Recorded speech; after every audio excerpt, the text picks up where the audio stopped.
The wind whispered low across the empty Tennessee fields, carrying with it the scent of rain and something older. The small town of Adams rested quietly beneath a cloudy sky, its houses spread far apart, and its roads worn down like old memories.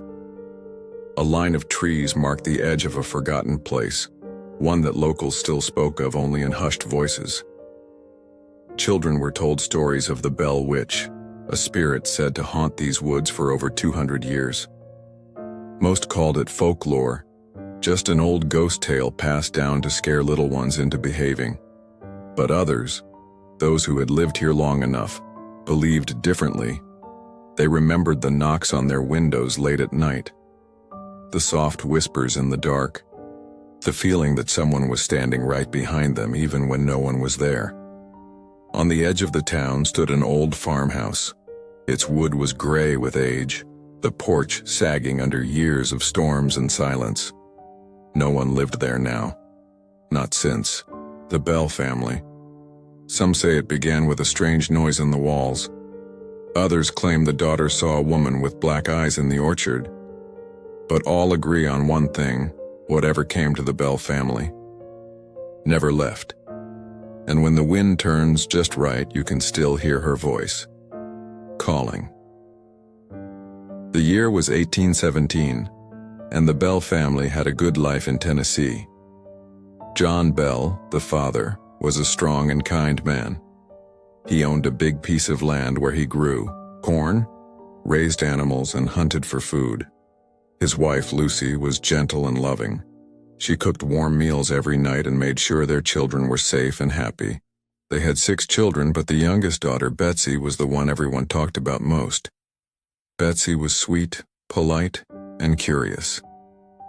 She loved flowers, books, and walking near the trees behind their house.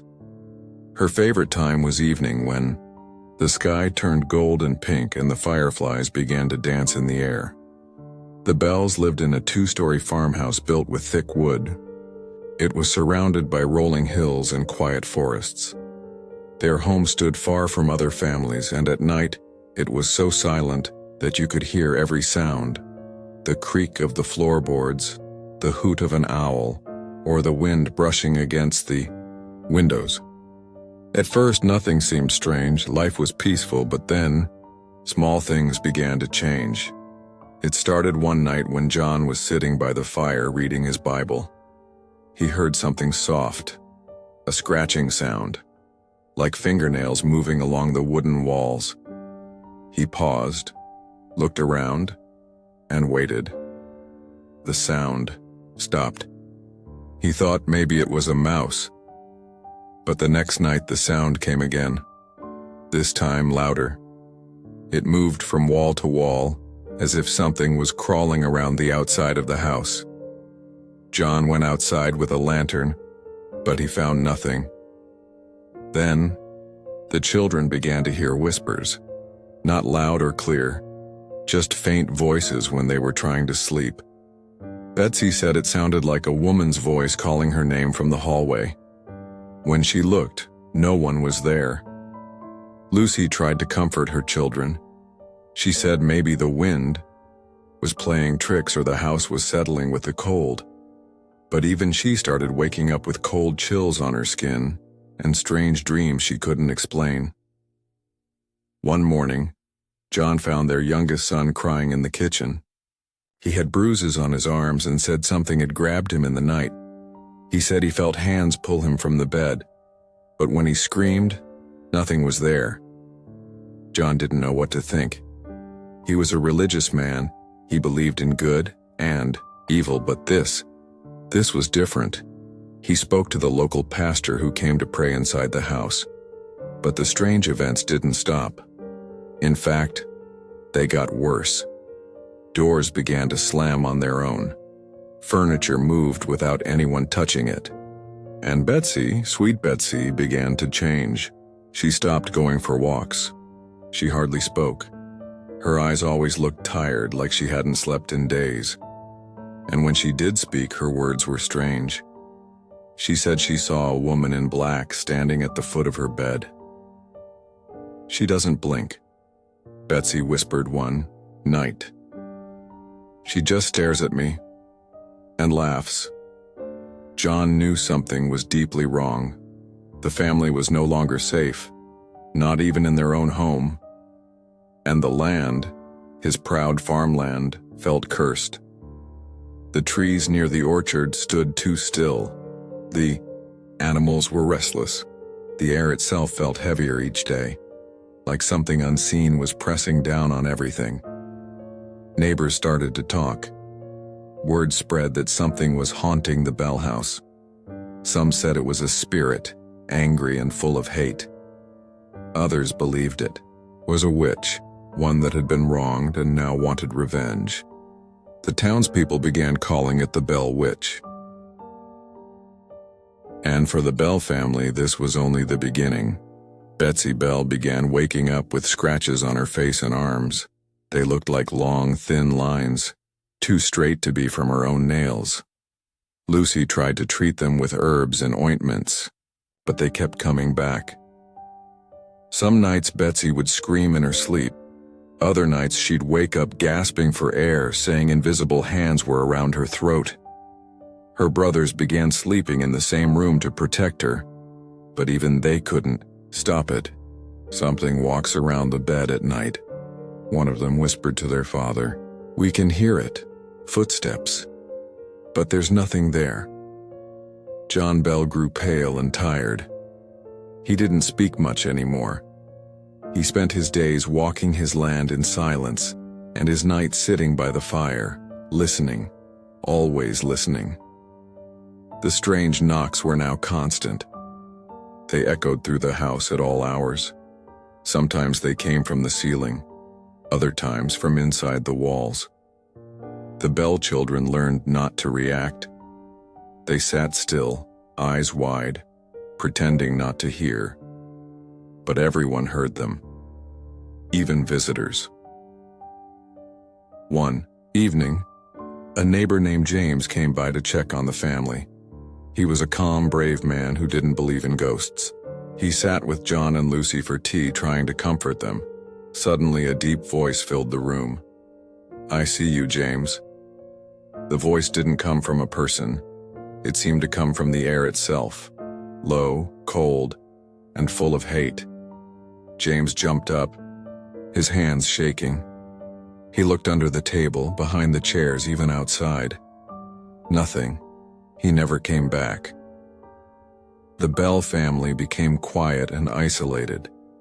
The children no longer played. Lucy barely left the kitchen. Betsy spoke less and less. John looked older each day, but the spirit, whatever it was, grew louder. It began to speak clearly now. Sometimes it sang hymns in a woman's voice. Other times it growled curses. It repeated Bible verses but twisted them, and it called out each family member by name, laughing when they cried. At night the rooms turned cold, even with a fire burning. Dishes flew across the room. The sound of chains dragging across the floor kept everyone awake. And in the early hours of the morning, Betsy said she could see her. A woman standing near the fireplace, her face pale, her mouth too wide, whispering things only Betsy could hear. "Leave," the voice would say, "or stay and die." Word spread quickly through atoms. Soon, people from nearby towns began coming to see for themselves. Some came to help. Some came out of curiosity, but all of them left frightened. A group of men once tried to stay the night in the Bell house. They brought Bibles, candles, even weapons. One of them, a man named Walter, was thrown across the room by something no one could see. Another man had his coat ripped off his body by invisible hands. When they ran outside, the front door slammed, shut behind them. They didn't speak a word on their way home. Many believed it was a demon. Some said it was a witch who had cursed the family long ago. There were whispers about a woman named Kate Batts, a strange neighbor who once had a dispute with John Bell over land. Some townspeople began to say the spirit was Kate's ghost, come back for revenge. The spirit started answering to the name Kate. When people called out, "Kate, are you here?" The knocks would return, louder and faster. Yes, she would whisper. Always. John tried to keep the family together, but he was getting sick. He had trouble walking, his speech slurred. He would often forget where he was. Doctors came but couldn't explain his symptoms. They gave him medicine, but it didn't help. One night, Lucy found his medicine bottle empty. The smell inside was strange, sharp, bitter. Then the voice spoke again. "I gave him what he deserved," it said. "I fixed his medicine." The bell, which had poisoned him. By now, even those who didn't believe in ghosts stayed far from the bell house. No one dared walk near it after sunset. Church leaders said prayers, but the spirit only mocked them. Sometimes it imitated their voices. Other times it laughed and said, "You can't save them." Poor Betsy suffered the most. She stopped sleeping. Her skin turned pale. She became afraid of her own shadow. One day she collapsed in the garden and whispered, "She won't let me marry."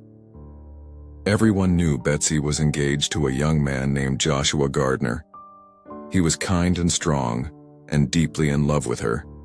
But after the spirit found out, the attacks got worse. Betsy would wake up with handprints on her neck. Joshua's horse would refuse to go near the bell house. Whenever he tried to talk to Betsy alone, the voice would shout, "Leave her." Finally, broken and afraid, Betsy ended the engagement. "I'm sorry," she told Joshua through tears, "but I can't fight her anymore." Joshua left and the spirit went silent for 3 days. It was the only peace the family had known in months. Then, it returned, stronger than before. Winter arrived early that year. The trees around the Bell farm stood bare, their twisted limbs covered in frost. Snow fell quietly, blanketing the land in white. But inside the Bell house there was no peace. John Bell was dying. He stayed in bed most days, too weak to speak. His eyes had lost their brightness.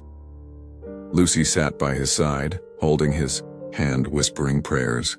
The children spoke in hushed tones, their eyes red from crying, and the voice, Kate, was louder than ever. She didn't whisper anymore. She sang, she laughed, and she waited. One cold morning, Lucy walked into the room to check on John and froze. The medicine bottle was on the floor. The cork was missing. The smell from it was sharp and strange, like burnt metal. John wasn't breathing. The house fell silent. No one spoke. No one moved. Then the voice broke through. "I told you he was mine." The family buried John Bell under the tall oak behind the house. Neighbors came to help, their faces pale, their movements stiff. As the final shovel of dirt fell onto the grave, the wind blew hard, shaking the trees, whistling through the fields. Some said they heard laughter in the wind. After John's death, the spirit calmed for a little while. She no longer threw things or screamed. She no longer scratched or burned. Instead, she talked, calmly, carefully, like she knew the house was hers now. Betsy grew more distant. She spent her days sitting by the window, staring at the trees. She didn't speak much, but sometimes at night, Lucy would hear her talking softly to someone in the dark. "She's still here," Betsy would whisper. One night, Lucy woke up to find Betsy's room empty. The window was open, letting in the freezing air. Footprints led outside, bare feet in the snow. Lucy ran out, calling her daughter's name over and over. She found Betsy standing near John's grave, barefoot and shivering, eyes wide open. "She told me a secret," Betsy said. "She told me why she's here." Lucy held her tightly, trying to warm her with her coat. "What did she say, child?" she asked softly. She said, "He broke a promise, a long time ago. That night, the Voice returned with a calm fury. I was wronged, it said. He lied. He took what wasn't his. No one knew exactly what she meant. Some believed John Bell had cheated someone, maybe Kate Batts, years ago. Others said he had broken a sacred vow, but whatever it was, it had followed him into death and stayed for the rest of them. The haunting didn't stop, but it changed. Now the Bell Witch seemed satisfied. She got what she wanted, Lucy said quietly one evening, looking at the fire. But she's still watching. The family tried to live a normal life. They prayed, they worked the land, but the air never felt right again. Sometimes the voice would return, just a whisper in the hallway or a name spoken behind someone's ear. And sometimes, Betsy would still wake up with marks on her arms, but the worst had passed, or so they thought. Time passed. The Bell children grew older. The land stayed quiet. The snow melted into spring, and flowers returned to the fields where John Bell once walked. Lucy carried on as best she could. She kept the house clean. She lit a candle for John every evening. She whispered a prayer before bed, and the voice stopped speaking. For weeks, there were no knocks, no singing, no cold spots or broken dishes. The Bell Witch, it seemed, had finally gone. People in Adams still whispered about the house. Some believed the spirit had moved on. Others weren't so sure. Evil doesn't always leave, one man said. Sometimes it sleeps. Betsy eventually moved away. She married a quiet schoolteacher in another town. She never returned to the old house. In letters to her mother, she wrote that she could still hear faint voices on rainy nights. She followed me, she once wrote, but I pretend she's just the wind. Lucy lived to an old age. She never remarried. She never sold the land. She spent her final days in the rocking chair by the fire, knitting blankets and humming softly. And when she passed, the house stood empty for many years. But even then, no one wanted to live in it. The Bell farm became a place of silence. Grass grew tall around the edges. Trees leaned close to the windows. Visitors said they felt watched when they walked near. A few brave souls claimed to hear knocking on the doors, 3 knocks, always 3. Some say it's nothing, some say it's her. Waiting, watching, and remembering the promise that was broken long ago. Even now, on quiet Tennessee nights, if you walk past the old Bell farm when the moon is full and the wind is still, you might hear a voice call your name, soft as breath, cold as the grave, reminding you that some spirits never rest and some stories never end.